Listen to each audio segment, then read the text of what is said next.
How to create and share Bitmoji outfit looks. Hi everyone, I'm here to assist you today. Without any delay, let's jump right in. First, open Snapchat on your device.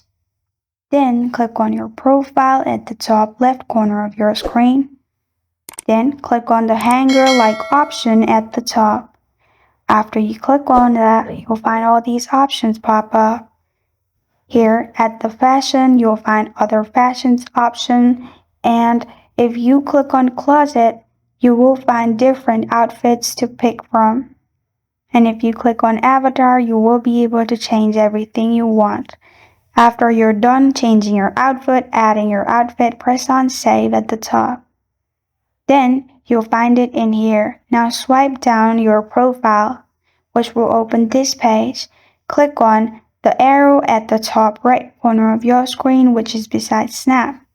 After that, in here you can simply click on send to at the top right, and you'll find this kind of screen. You can send it through Snapchat message to your friends.